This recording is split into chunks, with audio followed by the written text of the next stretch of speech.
Welcome back. Panelists here, NBC News senior legal correspondent Laura Jarrett, Nina Totenberg, NPR legal affairs correspondent and author of Dinners with Ruth, Joan Biskupic, CNN senior Supreme Court analyst and author of 9 Black Robes, and Dahlia Lithwick, Slate senior legal correspondent and author of Lady Justice.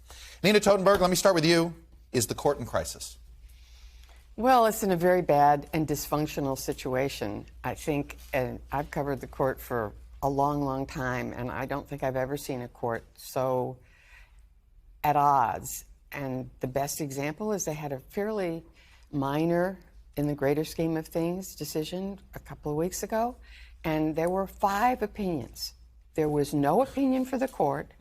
There were 3 opinions on one side and 2 opinions in dissent. What does that tell you? It tells me that they don't like and trust each other, that the China's broken, and they're not getting along. And when you can't get along, you can't reach some sort of consensus on most things. Laura, what does it look like to you? Well, it's interesting because that's what's going on internally, and what's going on externally is another sort of crisis of its own sort of devising on public legitimacy and the idea of whether it's an institution that the public can trust and feel that the decisions are being made even-handedly. Most recently because of all of the ethics issues that have emerged that in many ways are not new, but there is a different level of heightened attention to them now, I think, which is a good thing.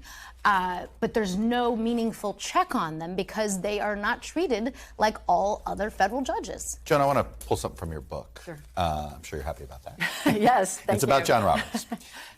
Some of Chief Justice John Roberts' colleagues were suspicious of his maneuverings on cases and what they saw as an exalted sense of his authority as Chief Justice. He exerted a strong hand on internal operations of the court building and in various public communications, separated himself from the 8 associate justices. And I highlight this quote because to go with what Nina said and to go with what Laura said, we have to look to the Chief Justice.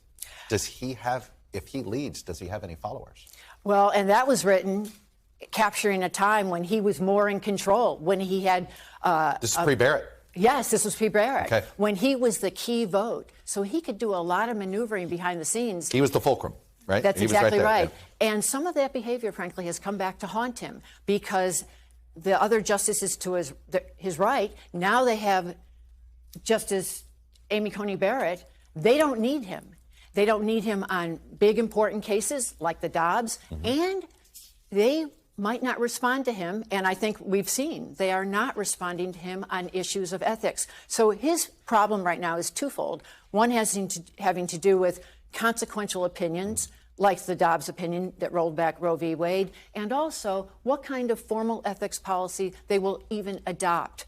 He does not have a team with him right now. Dahlia, I was actually talking off camera with Jennifer Mascott, and she just sort of implied, she goes, she thought that it is now clear Justice Alito doesn't necessarily follow Justice Roberts' lead anymore, and that in the first few years he did.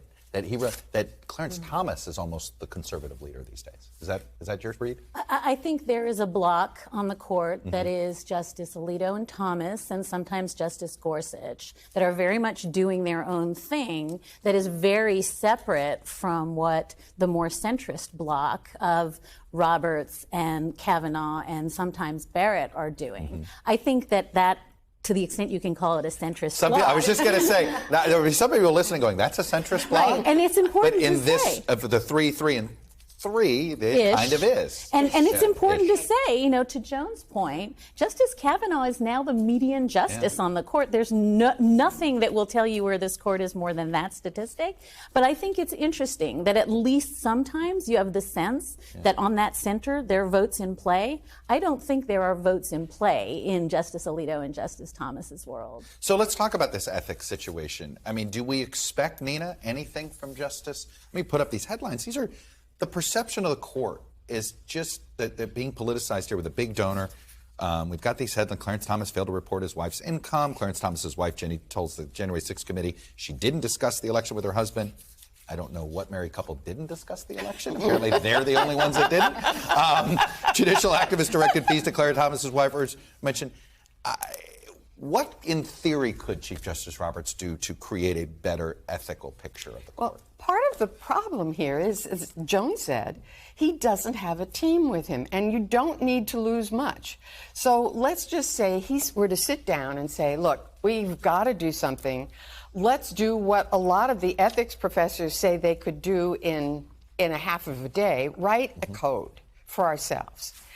If two of his members say, well, I'm not going to abide by it, I don't think we ought to have that, he doesn't have a court. There's no recourse. There's no recourse. It's not even a question of a majority. He has no recourse. And I would argue that the kinds of potential conflicts of interest raised by Justice Thomas's friendship with Harlan Crow and his refusal to recuse himself in January 6 matters are materially different from the kinds of potential conflicts that might be raised by, justices, for example, who don't recuse themselves in cases involving publishing companies in which Book they deals or something where they've written a book. Yeah. It's just different. It's materially different, and it's understandable by the public.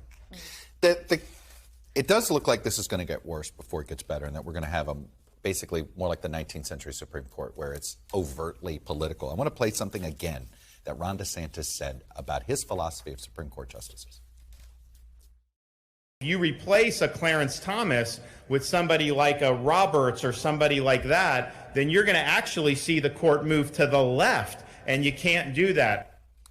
I want to remind viewers, Laura, Justice Roberts said, I'm an umpire. I call balls and strikes. He does not like to be viewed as a partisan. Potentially, the next president of the United States is saying, oh, no, I'm nominating partisans. But part of what's interesting about that is he's playing to the crowd, and you didn't hear it there, but after he says all of the things about how he's going to make the court even further to the right, everybody's applauding.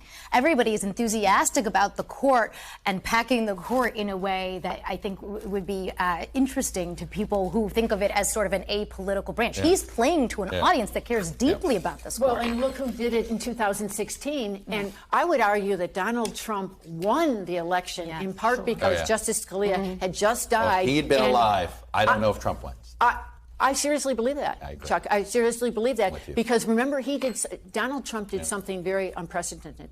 In May of 2016, he released a list of his potential candidates and kept adding to it, and then fulfilled that. Dahlia, last word. Well, just remember, in that same election, we have 3 octogenarians on the court and an empty seat for months and months, and we have one side campaigning on the issue that we will pack the court, and we have Democrats who are saying, like, screen save, nothing to see here. I don't think they'll do that again.